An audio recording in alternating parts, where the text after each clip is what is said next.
Hello, hello. I wanted to share with you a way that I like to use purples to play with my colors.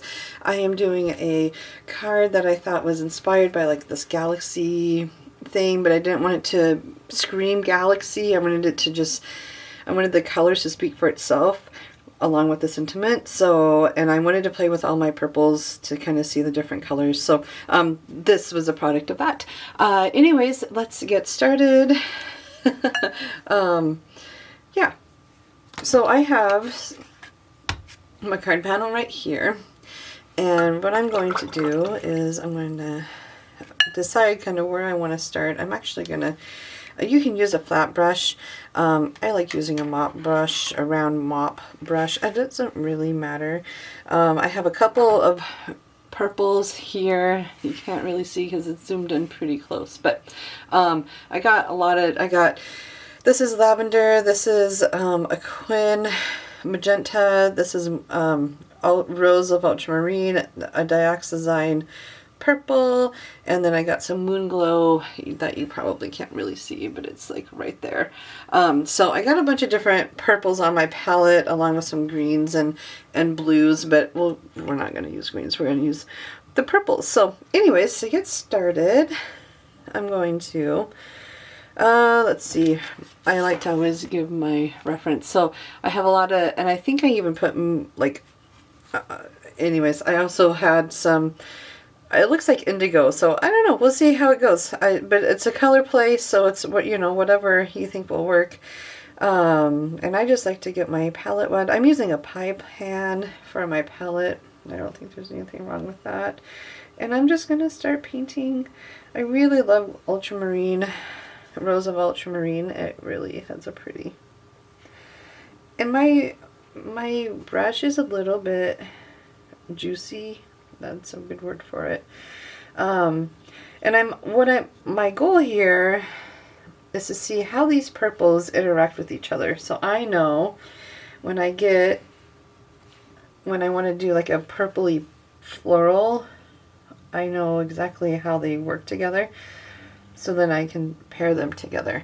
So it's kind of a learning process along with making a really fun card. What I don't want is I don't want a whole lot of pigment where the sentiment is, so I'm just gonna kind of wet that and let it kind of do its thing like watercolor should. Okay, now we're rocking and rolling again. I want to see, and then I also have some hibiscus duochrome hibiscus that I will also be using, but I wanted to try this lavender. It's really pretty. And then I actually have wisteria right there too, so we'll use both lavender and wisteria. Those are from Daniel Smith. Lavender is really kind of pale, and it might be that I just need it to set up a little bit. I'm going to try some of this Quin instead. Whew, that Quin violet is pretty. Alright, and then I'm going to go with my moon glow, which separates into like this really pretty turquoise color. Anyways, it's really fun to paint with. And these are really fun color studies because then you get to learn your pigments a bit better. And the moon glow is fun because, sorry, this is shadow violet. This is shadow violet. This dark purple is called shadow violet, and it's really just gorgeous. Moon glow has a lot more blue to it, but the shadow violet's really pretty, and it has like this pretty turquoiseness. I'm gonna go next to this color with the Diaxizine purple. And I'm gonna get this moon glow really, really heavy. It's been on my palette for a while, so I have to really work at it to get it.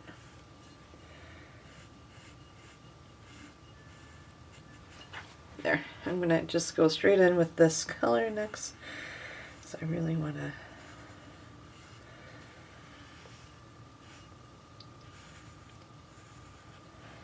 there. I like that.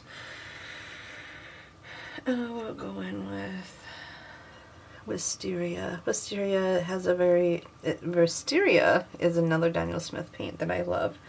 It is very opaque, and it kind of takes over, but that's okay because that's what I love about Wisteria. And Jean Haynes actually told me about Wisteria at one of her lessons or books. I think it was in her book. She mentions how her florals, she loves Wisteria for her flowers.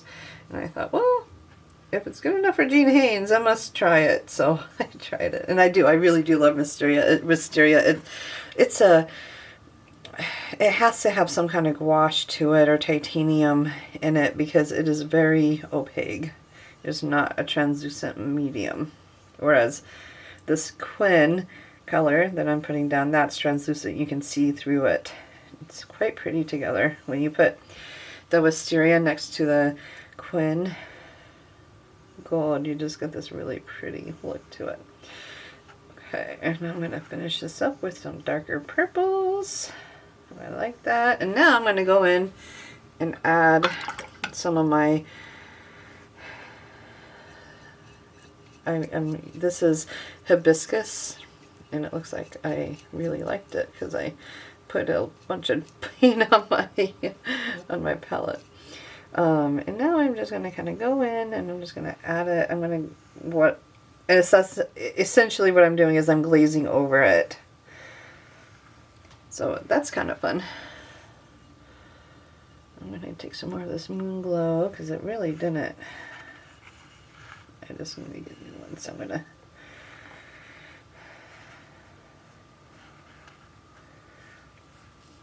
there, like that. And now I can go into my blues. I'm gonna add some of this blue to some of these purpley, so I'm gonna get a more of a purpley blue violet color, and that's just gonna add to like beautiful colors. And then sometimes you just have to add another layer of pigment.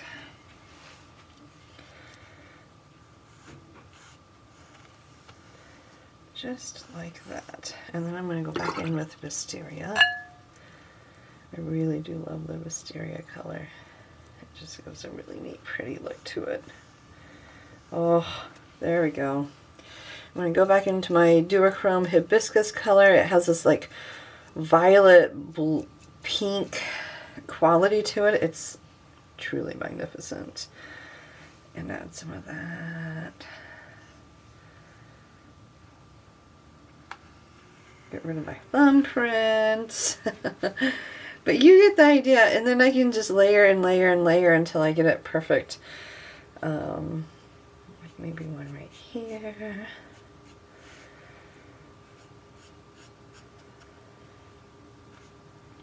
It's just a fun way to play with your colors, and man, you can make a pretty bookmark out of this.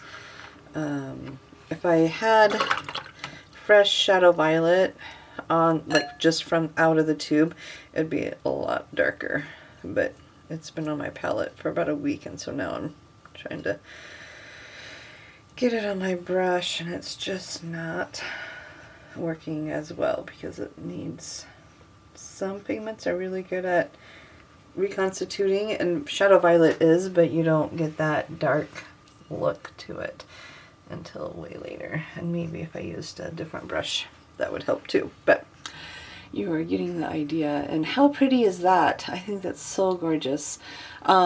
Anyways, I wonder if maybe a little bit of Shadow Violet and this Quin right here would be helpful. I think so. Oh, there we go. So I think I'm gonna have that done, and I still have that really pretty, it's a little bit lighter than the card that I showed you. And if you want that blue, all I did was I just added like some blue right in here. Probably works better when it's completely dry, but, and then if I do blue here, I'm gonna have to do blue right there, and I'll do some blue, maybe right there. And then I'm going to kind of soften it up a little bit by adding some of the purple back in. And then because I can add some of that there just to make it darker. And I think that when you play with your blues and your purples, you get a much better, clearer idea of what works and what doesn't. This is Manganese blue, and it is super pretty. It really just works well.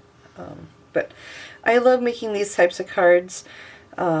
Christmas, birthdays, friends, because they make my heart happy to create them, and the people who I give them to usually are very grateful for it. So to me it's a win-win, and yeah, I just like to paint to make myself happy, for sure, first and foremost, but then after I paint, I usually can give it away to somebody, and it's so much fun. So anyways, I hope this helps you with your color theory, and if you're not sure, just start using your colors in different ways. I wanted to do a study with oranges and blues. Actually, it's like rust and blue, and it's really fun to play with complementary colors. So I took a couple of oranges, I took Indian red, Quin gold, and raw sienna with indigo. Indigo was the only blue, and then I just played around with the colors, and that's what I got. So super fun. Anyways, play with your colors. Let me know what you think, and I can't wait to see some of your color plays. I am such a believer in color plays. All right, talk to you later. Have fun creating.